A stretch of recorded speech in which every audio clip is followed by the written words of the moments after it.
We'll invite Phil Sapone up from Raftelis.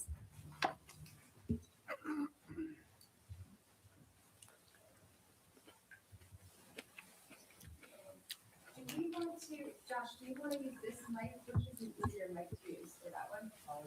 However he wants to work it. Yeah, and how? You're not turning on. Okay. I'm going to put this one here. That's the mute button right there. Can you see? Do you need me to move? And shift, you sure? I know you saw it already. Is this thing on? Are you okay to get this captured on camera? Good. Okay.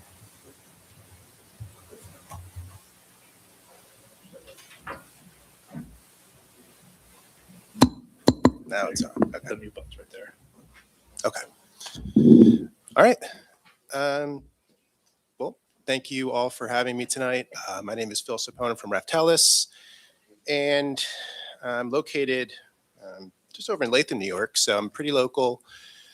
And, my background is I work in the rates and finance practice for Raftelis in the Northeast, so I do a lot of rate and finance work for municipal utilities throughout the state, throughout Pennsylvania, Connecticut, and some utilities outside the area as well. So I was here in September, and we talked about some general options that you guys could do as far as changing the rates. And what we're doing here tonight is coming back around and showing how one particular option I think is going to be pretty helpful. And we're going to talk about, for each system, so the water system, the two sewer districts, what the calculated rates are, most importantly, what the bill impacts are, because I think everybody's going to be really interested in that. And I'm also going to talk about the general design of the rate structures. They're pretty simple, but I'll talk about why I did, what I did and why we're recommending what we're recommending. So I am going to turn this into presentation mode. There we go. Okay, so let's start with the water rates. So what we did was we collected all the customer data for the water system. And what I mean by that is we got a list of all the customers, who has what meter size, and what was their metered consumption. So when I had all that data, I could calculate the rates that I wanted to calculate. And a question you might have is, well, you calculated new rates. How much revenue do those rates generate?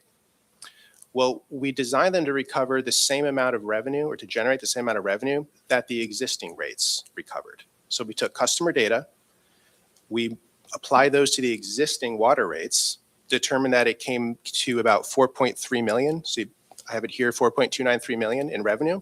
We said, okay, that's what the existing rates would generate. So we'll design this rate structure alternative to generate the same amount of revenue. Okay, so not getting any additional revenue from this rate structure. Just want to make that clear. So when I parse through all the data, all the billing data for 1 year, this is the data summarized. So you can see in the first table, there's meter size, and then there's a customer count. So what that says is there's 7,764 customers that have a 5/8 inch meter. In total, there's 8,118 customers. And as far as metered water consumption, I call it billed gallons. It's about 792 million billed gallons. And you'll see why this is the information that I was looking to gather here. So the reason I wanted meter size data is because I wanted to design a charge called a readiness to serve charge that would be scaled by meter size. All right, this is new. It's a fixed charge. It's not a minimum charge. Okay, there's no allowance associated with it. So for a 5/8 inch meter, the biannual readiness to serve charge would be $29.23. That's fixed. Everybody would pay that regardless of how much water you use. So readiness to serve charges typically recover fixed operating and capital related costs. As in, the system has to pay these costs whether or not anybody uses any water. So I wouldn't design the readiness to serve charge to recover all of the fixed costs of the system. It'd be too high. Plus, the water district has a separate debt service unit charge. Is that what you typically call it? Okay. So debt service costs are recovered separately. So this charge is only recovering a portion of the fixed capacity related O&M costs. And I want to keep it low because I don't want there to be too many fixed charges, which makes that bill get pretty high for somebody that's not really using any water, whether they're a small business or whether they're a residential customer. So we size these readiness to serve charges to be pretty low as far as readiness to serve charges go. Okay, so again, for half the year, it's $29.23 for a 5/8 inch meter. There's no allowance associated with this. Okay, so the customer would pay that charge, and then once their meter starts running and water starts coming through it, they immediately start paying the volume rate, which came out to $4.47 per 1,000 gallons. Does that make sense? Set up to that? Okay. Just to follow up on that, this is a big difference between what our residents are used to versus what we would be moving toward. I can't remember how many years, but more than 10, 15 years back, they started associating what we were calling a base rate charge with a certain number of gallons. That does not happen now. This example here, the 2923, would be like your National Grid keeping the account open charge kind of a thing. So it exists regardless of any usage whatsoever. So that's a big shift. I just want to make sure that's pointed out.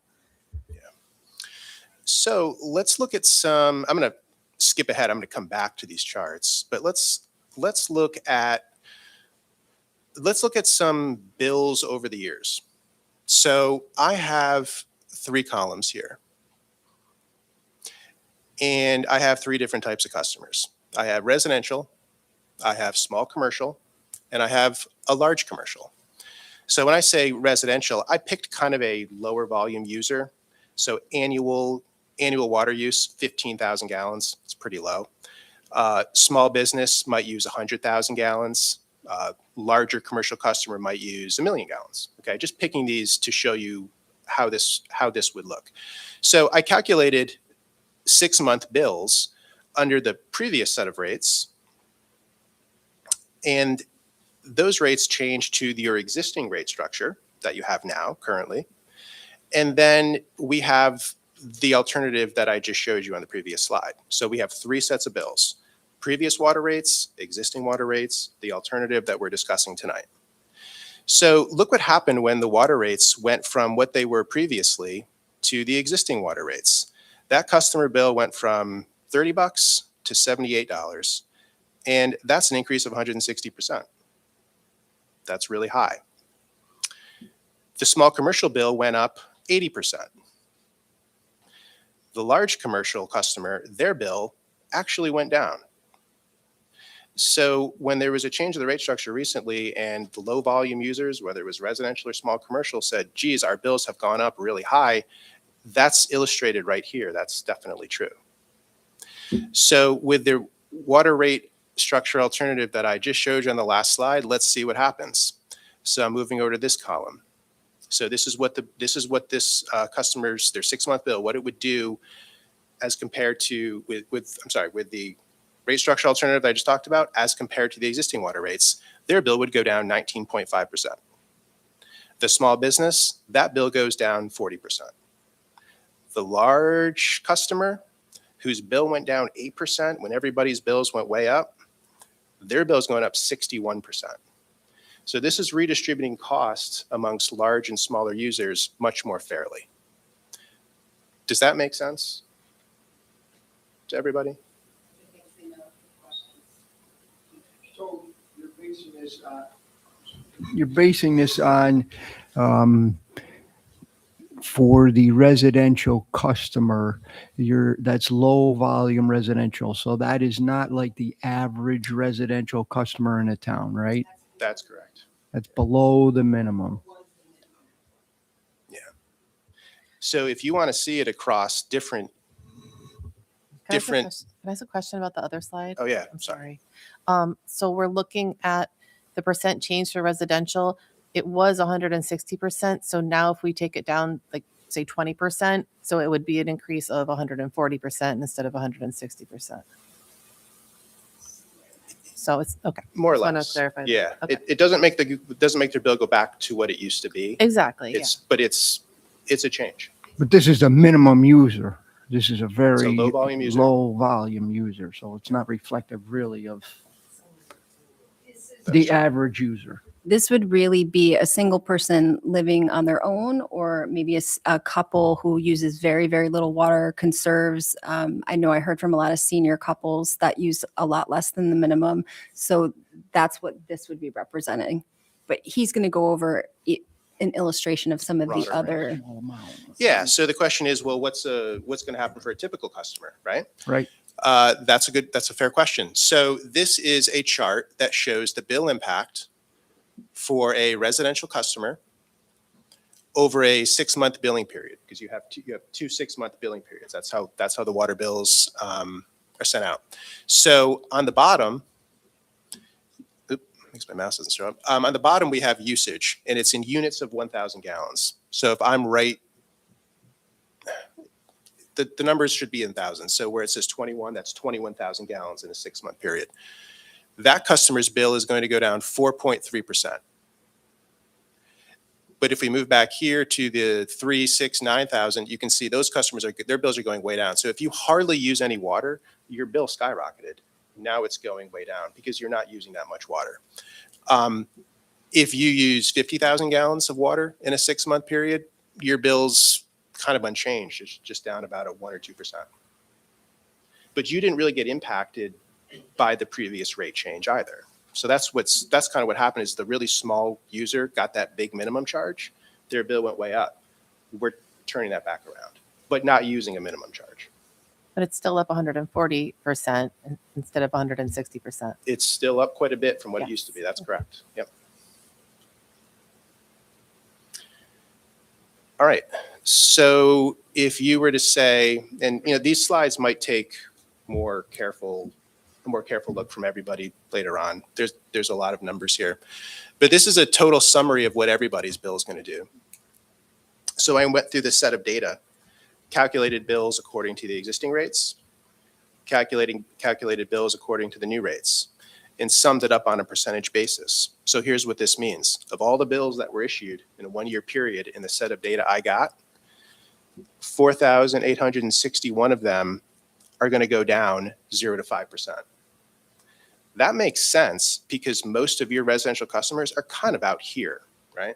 Where is it here? That's not showing up on the Oh, I'm screen. sorry. They're using probably 20,000 gallons in a 6-month period. 20. So maybe All right. 40. Our average was 27.7. So Okay. about 27. 27,000 gallons is our average household. So if you go from where it says 18, go to about 42, those are like 0 to 5%. That's why it's showing this big bar here. That's where a lot of your residential customers are going to be. No real change. But the big savings, these ones down here, those are your low volume residential customers who really had their bill shoot up when that minimum charge changed. Even though they weren't using very much water, they were getting really big bills. So that's turning around now. And that's why you're seeing bill impacts that are negative 25%, negative 35%.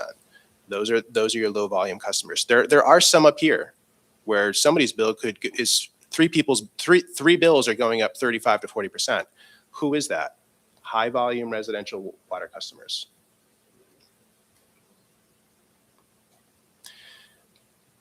Did the same thing for commercial. There are some commercial customers whose bill is going to go way up. 22 bills are going up over 50%.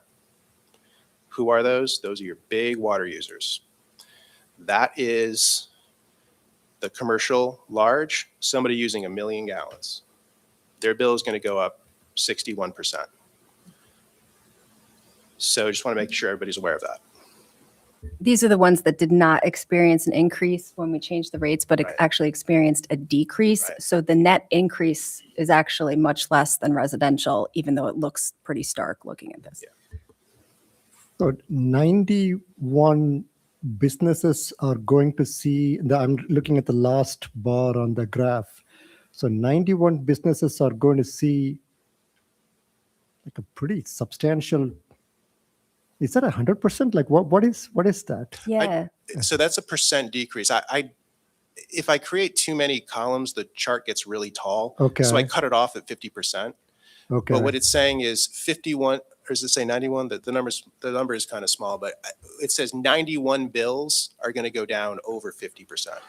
91, and if you tack on the 12, 14, and 15, so in the neighborhood of 140, 150 small businesses should see a reduction of at least 30%.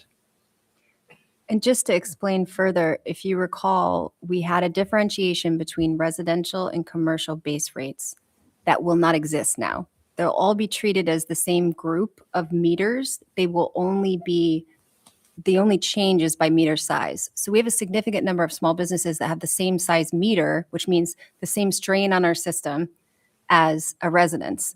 So now we're throwing anyone who has that size meter, which maybe this, a small business, the same size meter as a home, they're now consider it's all just one big bucket. So those huge decreases are because a lot of these small businesses got thrown into these base rates that were just not appropriate. So those are this is the the most famous example I can think of. We talked about it so many times. There was a church who had used 912 gallons and was charged like $907 or something along those lines. So that is what we're addressing with a lot of those ones that have gone down so significantly. So, Phil? Yep. So in your previous slide, when you had those business customers, commercial, does that include the nonprofits and the churches that the supervisor is talking about? I believe so. I think those are in there, yeah. That was one of the issues, is that we really didn't differentiate small commercial from small nonprofit or church, or it was just three basic buckets that didn't make a whole lot of sense once we started picking everything apart. Yeah. And to your point, these become kind of like customized base rates. That's what they are. Phil, could you explain how we came up with that escalation? It was drawn from the meter company's information. Yeah. So yeah, that's a good question. So the way these are scaled, and you can see it. So for a 5/8 inch meter, it's $29.23. But if you have a 10-inch meter, it's $9,500. So big difference. That is scaled based on relative potential capacity use. How can I gauge somebody's potential capacity use? Well, I went and got the meter specification sheets for all the different meter sizes and the meters that are typically installed by the town. I think they were Neptune meters. So I went and pulled those off the manufacturer's website, and I look at their max flow rates. So if a 4-inch meter, if that readiness to serve charge is 20 times a 5/8 inch, it means that the flow rate is 20 times higher than a 5/8 inch meter.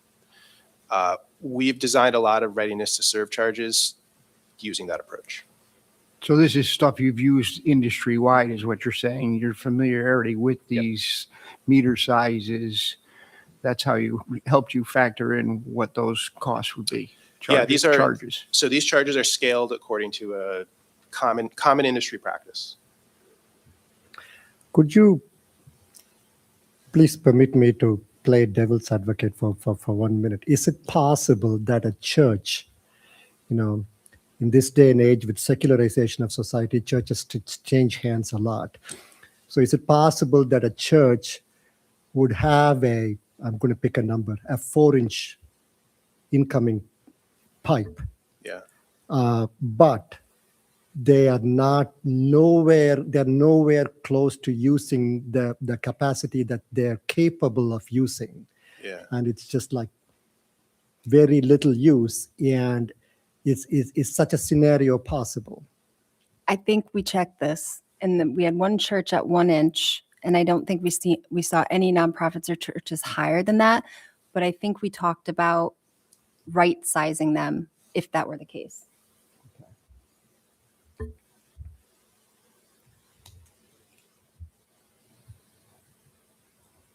All right. Any other questions on water rates or water bill impacts? Again, I know some of these slides are detailed, they're probably worth a second look, maybe when you have more time. What about the distinction between Water District 1 and Water District 6? Like, or is it this is going to Is be that common? The to- sewer. Sewer. Oh, sorry. Yeah. Sorry. Yeah. No, no problem. I'm going to move on to the sewer ones, and I Okay. can Okay. go over that. Okay. All right. So sewer district 1. So again, same thing. What I did was I took the set of customer data that I had for sewer district 1. I applied the existing rates. I said, how much revenue does that get me? Comes out to about 1.2 million. I said, okay, let me then design an alternative rate structure similar to what I discussed for the water district to recover that same amount of revenue. So again, a revenue neutral scenario here with alternative water rates. Same thing. I wanted to summarize the customer data. So it's a count of customers by meter size, and the gallons here is it's metered water consumption. So sewer use is billed based on metered water consumption. So that's my data. And again, we scale the rate into serve charge by the relative potential capacity use. So it's the meter sizes. It's the same scaling approach. And again, these are fixed charges, not minimum charges. There's no allowance. Everybody gets billed them based on their meter size, based on their water meter size, and then they pay a volume rate. Okay, so let's look at how this looks for our 3 types of customers. So the small residential, the smaller commercial, and the large commercial. This is the district that was previously billed on the tax. So if you recall, sewer district 1 customers were not being paid based on their, or not paying us based on their usage. It was a flat rate that was put on their property tax bill, which caused a lot of confusion. But it's part of the reason that he can't make this percentage change calculation, because particularly the commercial units were not, residential was typically 1 unit of debt service on every bill, but the commercial accounts often had more than 1 unit. And so it's really like a personalized percentage change. So we couldn't really show it here. Yeah, exactly. So I can just show the change for existing, which is the existing sewer rates for sewer district 1, to the potential new sewer district rates for this alternative. So you can see you're a small residential customer, your bill would go down almost 30%. You're a small commercial customer, your bill would go down 43%. The large commercial customer, the bill goes up quite a bit here, 141%. The reason why it's higher for sewer district 1 than it was for the water district was it was hard to, this volume rate is quite a bit higher than the existing volume rate. So when you're paying more per 1,000 gallons and you use a lot, the bill impact kind of goes like that. So I tried to flatten it out as much as I could, but you can see here for residential customers. So this is our chart where you say, okay, you showed me what a small residential customer, what the bill impact would be, but what is it for across kind of a range of consumption? You can see, again, you're a small user, your bill is going to go way down. But when you get around 24,000, your bill actually starts going up. And on a percentage basis, if you're using 50,000 gallons per 6-month period, the bill impact would be around 8 or 9%. Just to add for the conversation for this year, the residents that are in sewer district 1 have no debt service on their property tax bills this year. So that should be a significant reduction for this year only, I will say. We used an excessive fund balance to wipe that out. But it should at least help with a bit of the transition for some of these ones that are going up, 4, 5, 6, 7% anyways. So that's the profile of the bill impacts in sewer district 1. Again, I do have the count, the bill count. So bill impacts totaling up the number of bills that'll go up 0 to 5%, 5 to 10%, and so on and so forth. Again, for residential and for commercial customers. So I don't know if we'll spend too much time on these, but again, this is the analysis that was done, and this is a very detailed summary of what the bill impacts will be with, or that are associated with this particular rate alternative. So you share, Supervisor, you shared that the average consumption for the average Niskayuna family is 27.7, Yes. right?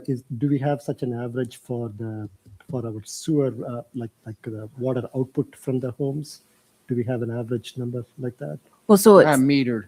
We don't meter. it's the same outflow. meter, so it would be Okay. based off of that same 27,000. Okay. That's another key piece, though. Are we giving any, when we start that, I mean, in our old billing system, we assumed that a certain percentage of the water was being, used for consumption and not going in the sewer. Yeah. So is that taken into effect here? We talked through that. We could modify it. I think we said something like it would be 80% of That's typical. whatever. But I think what we're trying to do is to get everybody, I mean, the revenue requirement is what it is. So it's really just a matter of distributing it. We could do that, but then that would just drive up the cost per gallon, and that would equate to maybe roughly the same amount anyway because of the way we're distributing it. But that is a change that we'll have to talk through. I think that if you have an irrigation system and you're using, for whatever reason, a significant amount of outdoor water, we want to really encourage people to get a second meter so that we can meter that water differently and they're not paying for sewer Right, charges. but based that's on a that. cost that has to be borne by the person to get the second meter Yeah. and the plumbing. So it would have to be that's worth it for associated them. with it and stuff like that. And we've had residents come in here and specifically talk about, well, I Yeah. don't use all the water that, all the water I'm using doesn't go down the sewer. But I think It's a very legitimate. the difference, though, is that it's a completely different conceptual model because we're not saying you get this certain number of gallons of water and then this certain number of, you get 9,000 gallons of water and 14,000 of sewer included in this. It's a mindset shift to where we're saying, look, this is how much it costs to run sewer District 1. And I forgot what the percentage is that we put for readiness to serve, but It was higher. It was like 35%. right. So sewer District 1 is a bit unique because we don't have the same kind of capital projects or expenses that we do. We're basically paying the city of Schenectady for the use of their sewer and then doing small projects here and there. So we don't have as much debt service. That's why that percentage for readiness to serve is up high, is because we don't have the debt service offsetting it on the other side. So the reason why I say this is, as much as it's a mind shift for us, it will be for all of our residents. So we have to really start thinking through, try to forget the way it was done before and only focus on starting from scratch. How do we allocate what it costs to run the system, if that makes sense? It's like a total shift. Oh, I appreciate that, but people don't forget, right? They're like, oh, I always had whatever. I don't remember the gallonage that it was that we gave a credit. Was it 15,000? It was like 1.5, right? So you would pay for the base rate included $94.90, and then the sewer was like 14,000 and change. It was whatever 1.5. Do you have something? Yes, I'm sorry, maybe I missed it, but so sewer 1, the base rate is gonna go up to 553 from the 453 that it is now. And then are we still keeping the minimum usage, like you were just speaking of, the 94? So that's where we have to try to really stop and try to remove the concept of minimum use from our minds, because it is like a complete shift.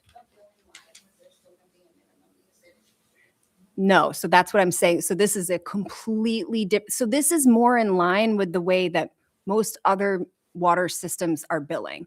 We were doing it in a very weird way. I don't know what the history of it is, but for years we were doing it oddly and it was confusing. This is actually easier to understand, but it's confusing because we're moving from this weirdness into, I don't know how else to say it. It's how it was done in the past 30 years ago, probably. Yeah, right? yeah. Things don't Yeah, change very much. So you just kept changing it, tweaking it, and that kind of thing. Right. Now we're starting from scratch with you, which is fine, which is great because it got a little bit complicated. it did.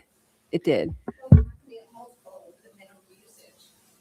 A multiple over the minimum usage. I mean, it's like, say I see what you're saying. No, that calculation won't exist. It will be very clearly, here's a minimum charge that every residence, and then every gallon you use goes at this, every 1,000 you get $5.53 for 1,000. 78 plus what we go over. No, you don't have to do any of that kind of calculation. Thank you. So 2 questions. The average that you determined, do we know, it sort of feels like we're addressing very small users at one end and very large commercial consumption at the other. That average, who that applies to, do we have that, like that 27, is that most people? Or do we reach, is that most residential, or is that the average, but really most people are like, See, I in the can't. 50,000 range? Do we know that? It's a tough thing to get to because the things that drive water consumption aren't the same in one household versus another. So you could have a 3-bedroom household, but there could be, 7 people living there. You could have a 3-bedroom household and there'd be 1 person living there. So it's hard to know how many people are in a household and like what is the average. So that's why we sort of went 27,000 is like, here are all of our residences and here's where I think there was we pulled that down at one point to sort of see how many were in, plus or minus whatever the standard deviation was. And it was a pretty decent representation. Where we kind of stray from that, and this is what we were sort of talking about before, the folks that have irrigation systems are somewhat outliers to this for a couple reasons.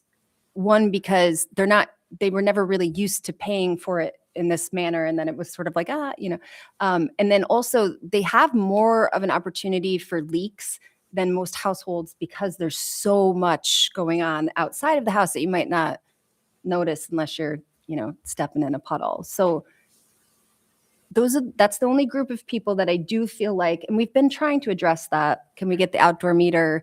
But the things that I really tried to target were, how do we encourage less water consumption? The rates that we had previously were not encouraging less water consumption. How do we address small businesses that are being really unfairly charged? And how do we address mostly our seniors who were trying to say, hey, this is a fixed income. They're using a very minimal amount of water. How can we make this as fair as possible for them? So those were really the groups that I targeted because, and I tried to say this as often as I could, it wasn't that we didn't need more revenue. It was just the way that it was distributed in the rates that we had prior to this was not as fairly as it could be done. So the money we're bringing in, as he's saying, is revenue neutral, same amount of money. We're just saying, hey, here's a more fair way of distributing what it costs. So that kind of bakes in the fact that we were really undercharging for water for a long time, Yeah. right? Because if we still need to get to the same revenue, it's really a redistribution. Okay. And I think that the rates were not necessarily based on the projections we had for capital projects and how much we thought things were true going to costs. increase. It was sort of every single number we've used here can be drawn back to some very specific conclusion, whether it's the size of the meter and the impact it has on our system, or whether it is, this is how much it is going to, this is how much we need to pull in for water rents in order to cover our budget. So we can draw back to all the numbers. We really couldn't do that before, which was, I think, problematic. Okay, I'm going to move on to Sewer District 6, the rates. All right, Sewer District 6. Again, same thing. It was the same approach for Sewer District 6 as it was for the Water District and Sewer District 1. I got a set of billing data for Sewer District 6 and applied the existing rates, came up with about $2.6 million in revenue. So I designed the rate alternative to generate the same amount of revenue.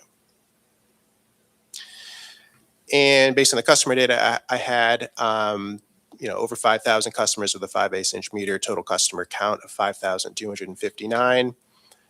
Billed gallons, almost 600 million in billed sewer use. So there is some debt in this system. So you do have the unit charge. So again, when we had outstanding debt and we had a unit charge, when that was the case for the Sewer District 6 and for the Water District, we tried to kind of keep that readiness to serve charge lower. That's what we're doing here. So it's back in the 20s. It's kind of similar to the water as far as the magnitude of it. the scaling amongst the different meter sizes, the same approach. So you have a big meter, you have higher relative potential capacity use, you should pay more. And with this set of rates, those customers will. So the readiness to serve charge, the biannual readiness to serve charge is $25.61 for a 5/8 inch meter. Again, it's not a minimum charge. There's no allowance associated with that. The customer would pay that every 6-month period, and then immediately pay the volume rate of $3.55 per 1,000 gallons. So when I come to my summary here, we have the 3 groups of customers: residential, small commercial, large commercial. You can see with the rate change where it went from the previous set of rates to the existing set of sewer rates, that this customer's bill went up 243%. The small commercial customer bill more than doubled. The really large commercial customer, their bill went down. When we change to, if we were to change to the rate alternative that I just showed in the previous slide, the really small residential customer, their bill goes down 34%. The small commercial customer, or that nonprofit like the church we're talking about, their bill goes down 45%. The really large water user, their bill goes up 62%. So again, we have that redistribution of the sharing of costs that makes a little bit more sense with this rate alternative. This one comes out pretty flat as far as the profile across the different levels of consumption for a residential customer. So you can see if you're a low volume user, I just sort of showed you that in the previous slide, but if you're a low volume user, your bill is going to go down quite a bit. But as you creep up, there's really no significant bill impact with this rate scenario to the more moderate and larger residential customers. I do have the full bill impact summaries across residential and commercial customers. So most residential customers' bills will not go up very much at all. In fact, they're going to go down a little bit. So 3,709 customer bills are going to go down. And some bills will go down significantly. For commercial, it's distributed more widely, but 17 customer bills are going to go up significantly. These are the really large users. And who did not get the increase, And, just yeah. to clarify that we all, all of went us. down. Yeah. Well, everybody else's bills went up. Their bills went down. So those are my summary. Those are the rate alternatives that we came up with for water in the 2 sewer districts. Pretty thorough bill impact analysis, about as thorough as I've done. I get that there's a lot of numbers, so I hope these charts will be available for people to review after the fact and make sure that they fully understand. So you didn't run any scenarios for the sewer district billings by factoring in non-usage, as I said before, right? The water that doesn't really go into sewer consumption. That's correct. We did not run any scenarios with an adjustment for that. In the very first, perhaps it's a question for the supervisor more than Philip, like in the very first series of slides, you said like, this many revenue was generated, like so many million for the water district, so many million. So that number, would generate an estimate 4.293 million. Does that number include provisions for replacing old stuff, upgrades to? It's a great question. So the slides are going to go out. You'll see this number for the water district, for sewer 1, and for sewer 6. What that represents is the number from the 2025, not 26. Keep that in mind. The 2025 sewer and water rent line. So you can tie this number back to that line of revenue. So that's what we would call our revenue requirement. That's the number we're trying to get to, which is my argument for revisiting this every year, because that number is going to ebb and flow based on the things that we have planned for the following year. So what I was chatting with Phil about beforehand is I said, does it make sense? The sewer districts are pretty much, I think they might have actually gone down for rents for 26, but the water district went up because if you recall, If you were looking through the water district budget, you'll notice that I had a provision for $700,000 into our reserve account. I'm trying to build those reserves to a point where if we needed to do a project quickly, we wouldn't have to borrow money. Because we're not going with a higher estimate, we're just doing a revenue neutral, not increasing the water rents. I would propose that we would modify the budget to remove the 700,000 that we were designating for reserves so that we don't have to increase them. We'll take things one step at a time. We'll just say revenue is the same as the year prior. Let's just redistribute the rates. Then moving forward, we can start adding provisions for reserves. It's not, we do need to start doing that, but I'm trying to take things in small chunks. So I think that's probably the best approach. But I say that because if you go back to the 2026 budget and you try to tie this number, you won't see it. You'll see it in 2025, which is last year, because we did go revenue neutral. Does that make sense? So, Kind of clear as mud? you know, if there is a need to repair water mains or like tanks or stuff, then we would have, in this model, like we would have a little bit. Well, the model itself, which is what's so great about it, is a model that can sort of live in perpetuity. We just So- need to change that number. Yeah. Okay. Yeah. But this number, the 4.293, does that give us any wiggle room for water main breaks and something that may happen in 2026? That's a great question. No, not in the budget, but we do have a little under $1 million in a repair reserve account. So if we had a catastrophic, we would maybe still need to borrow money, but we would have money for our repairs and things if we fell short in the budget. I would not recommend doing this for more than a year because I do think we need to move in that direction. We also have a few pots of money that I'm very much hoping are coming from grant funds that could use to supplement the budget as well. We don't know that for sure yet. So I'm hedging my bets. We have a stopgap if we need it, but this is at least a way for us to say, let's stay where we are, redistribute, and then let's talk about moving forward after that, if that makes sense. Yeah, that doesn't. What was Thank done in the past, Ashok, I think, to answer your question, when we put in like new water main on Mohawk Road, or we did other projects like that, infrastructure projects, we would bond that money. Okay, we would bond that money long term. That's what happened in the past. Bonding, the money was very cheap, so we took advantage of that when we could. But that's not the case any longer. So to Erin's point, she's trying to build some money in there, and we always have the ability to bond if we have to, but we try not to. Okay. But when you have to do some projects, you have to do them, right? Thank you, Bill. So to clarify, we're looking in the future, like you said, to take it slow, to build some of that infrastructure money into that number. Correct. So if you go into the budget and you take a look at just the revenue section, this is one line out of the revenue, biggest line, but one line out of the revenue. If we think through how we can get money in for the projects, we're going to get it through usage that you pay per usage, we adjust this number, or we bring in money through grants. We're tackling both of those things.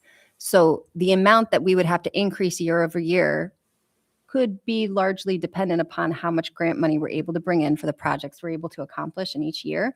That's the hope. If we bring in no money, we still would have to figure out how much are we going to need to bond for this project and what will those bond payments look like and how will that impact what we need to collect. So there's a few moving parts, but I think it's worth it to take a look at this every year because we really don't know what this is going to be. And I feel like transparency wise, we're saying, hey, this is what we're planning for the year. Here's how we're going to pay for it. And we are looking into multiple grants from multiple agencies, and I'm happy to talk to anyone offline about what we are up to. Okay. Feeling good? Everyone's so excited. I started a list of questions that I think people will have based on this. I think the communication piece largely will be really a shift of mindset, which is going to be, it will be a complicated idea. So we're trying to come up with the best way. I'm actually so glad that we asked all these questions because this presentation will be posted online and hopefully we can get enough people to read through it. And our friend Ted is back there, so maybe we get some in the Gazette to help explain it. And then also we'll have an FAQ attached to it with the questions that we think people will be asking. So if you have questions, you're like, hey, I know somebody's going to ask about X, Y, and Z, send them over so that we can post them. We had originally put the acceptance of the rates on the January agenda. We're going to move it to February. We're going to just sit with the public comment in this month. And Will- Supervisor, the public comment will be on the board meeting the last Tuesday, 27th. You got it. Okay. Yeah. 27th, we'll have a public, I mean, we have public comment anyway, but we have the public hearing. So we'll be able to, whoever has specific questions that they couldn't get answers to or want to give feedback, that's definitely the time to do it. We can sort of sit with it. We can play with the models. I do think we have to put it back out for a public hearing if we change them again, but I'll double check that. I'm pretty sure we would have, which is okay. I feel like taking this bit by bit, we can really, before we just say, hey, it's already happening. I also want to make sure everybody understands that we're billed on a lag. So you won't see these, you're going to get a spring bill. It'll be the same as it was before. This would be the next billing cycle that it would be effective for. So once we approve them from a communication standpoint, we're going to gather input now. Once the structural change is made, it won't impact the spring bill, but we will have an opportunity to begin explaining the structure then in advance so people can plan. Yes, we're going to put a nice explanation of as crisp as we can of this explanation we will put in the spring bills to sort of say, hey, this is your bill now. Here's what you can expect. We've been playing around with the billing software. We may be able to put in, hey, if your usage stays the same, here's what your bill is going to be in the fall, which might be a helpful comparison as well. And that way, if they do have questions, maybe they ask them that instead. I actually had a thought on that, Supervisor, and a question for Phil. Like, since I like spreadsheets and Google Sheets so much, like, is it possible to have a Google Sheet of sorts that's linked on the website, where if a customer has their previous water bill and they punch in the numbers into the spreadsheet, it'll tell them, hey, under the new paradigm, this is what your new water and sewer bill will be. I'm assuming like such a thing would be easy to do. Yeah, we would just put the new, the new. We've rates done in. that other places. We create like a bill calculator Yeah, on the That's website. a great idea, Shug. Yes. I love that. Or what we can do is we can create an Excel file that they can download. I love Enter Excel in- files, but enter in their and usage I and love their looking meter at size. numbers all But I day. think bill calculator might be the better way to go.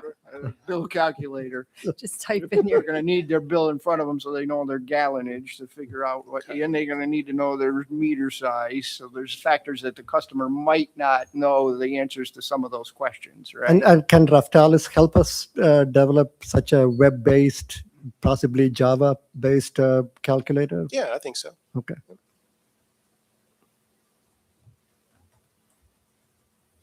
Okay. Phil, thank you. that? I really appreciate you. We're going to put as many of these Thank you, questions out. Phil. I just wanted Oh yeah, to- he's thank going to you. follow up with you too, Ashok, Okay. so that you have Yeah. even more information. Thank for you. This is committee like, meeting. there's more work to do, but thank you, Supervisor. Thank you, Raftelis. I think we have a good starting point. Yeah.